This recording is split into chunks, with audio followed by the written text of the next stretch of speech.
present you are constructing. It should look like the future you are dreaming. Alice Walker. Hello, my name is Morgan Walters, and today I'm going to be telling you about why I think a person that has been convicted of a felony should not be able to run for office. The Chicago Tribune says in the state of Alabama, no person convicted of embezzlement of the public money, bribery, perjury, or any other infamous crime shall be eligible to the legislature or capable of holding any office of trust or profit in the state of Alabama. Jobs for Felons says felons must have completed all parts of their sentence, including probation, and have no pending charges to run for office. If you've been convicted of a felony, you are able to regain your rights through the process of clemency. However, clemency does not establish innocence. There have been some instances to where felons run for office and they've been elected, but because of the law in the state where they reside, weren't allowed to take office. Federal elected positions are different from state offices, mainly because the U.S. Constitution takes minimalist positions, leaving many decisions up to an individual state to establish. The Alexander City Outlook says, Alexander City Councilman Bill Young, which was a candidate for mayor in 2007, was convicted of a felony, which was fraud by wire. Young served 11 months in prison. The Alabama Board of Paroles and Pardons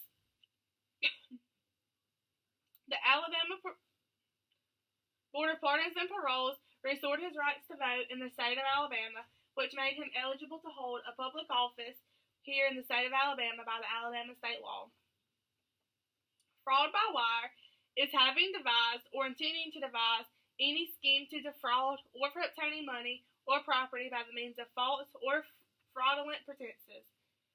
A conviction of a fraud by wire usually comes with 20 years in prison, which is a Class C felony. Only a United States president can issue a pardon for a federal crime that applies to all 50 states.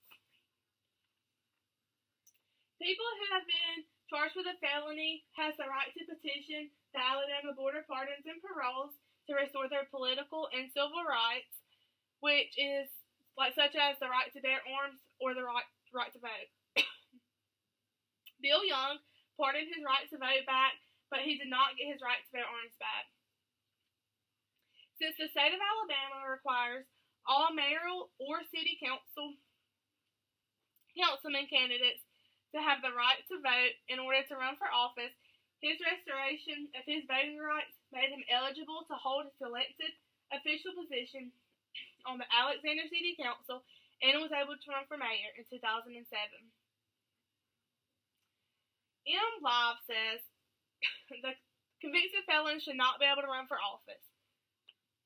It's not ethical, nor is it moral to allow people to hold an office if they can't abide by everyday laws. If they can't abide by everyday laws, then why should they make laws that benefits the state? It just doesn't make any sense to allow those with a felony background to hold an office. Most of the time, most people would be second-guessing what they were doing and if they were doing it right. Holding a federal office is a privilege, and only someone who has the best intentions for the public should be eligible to run. There are many different classes of felony charges. There's a Class A felony charge, which is rape and murder. There's a Class B felony charge, which is burglary and theft. And there's also a Class C felony charge, which is fraud by wire and embezzlement, like I talked before, just like Bill Young. All three classes hold violence against mankind, theft, or someone just using just a bad poor judgment. It's my opinion, a person who we entrust to make rules for the well-being of mankind should be above reproach and have no background of poor decisions, no matter the degree of the class felony charge they have been guilty of. Today, I have told you why I think a person that has been convicted of a felony should not be able to run for office. Now, since I have told you about why I think a person that's been convicted of a felony shouldn't be able to run for office, I hope maybe you guys feel the same way. Thank you.